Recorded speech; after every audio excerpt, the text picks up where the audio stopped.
Dear brothers and sisters, now is the time to open your eyes.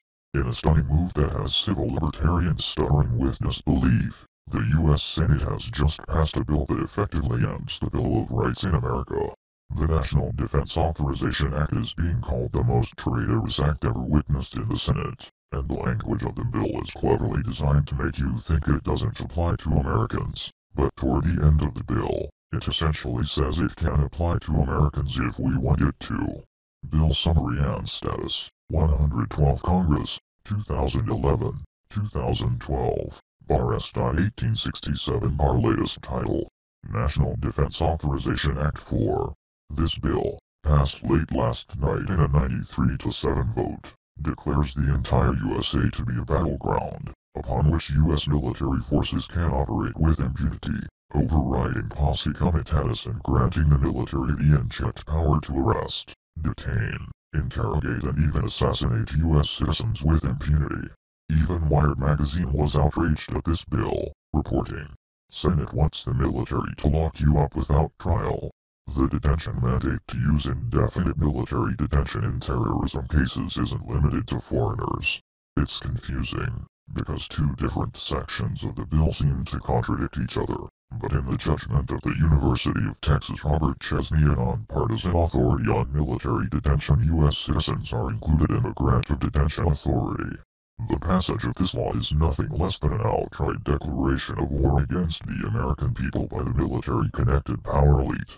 If this is signed into law, it will shred the remaining tenets of the Bill of Rights and unleash upon America a total military dictatorship, complete with secret arrests, secret prisons, unlawful interrogations, indefinite detainment without ever being charged with a crime, the torture of Americans and even the legitimate assassination of U.S. citizens right here on American soil.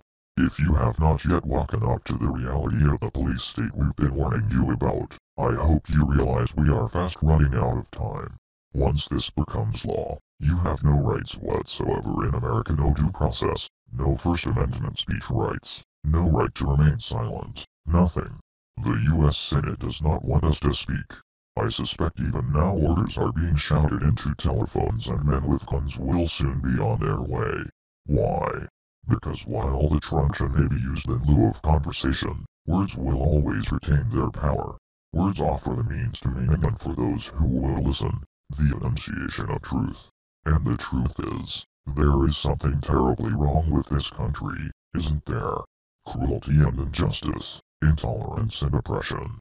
And where once you had the freedom to object, to think and speak as you saw fit, you now have censors and systems of surveillance, coercing your conformity and soliciting your submission. How did this happen?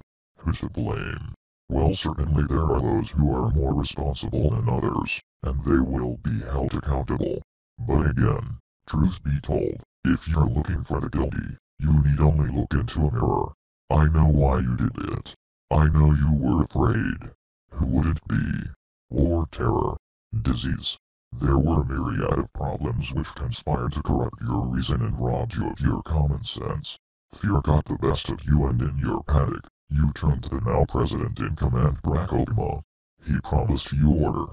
He promised you peace. And all he demanded in return was your silent, obedient consent. More than 400 years ago, a great citizen wished to embed the 5th of November forever in our memory. His hope was to remind the world that fairness, justice, and freedom are more than words, they are perspectives. So if you see nothing, if the crimes of this government remain unknown to you, then I would suggest that you allow the 5th of November to pass unmarked.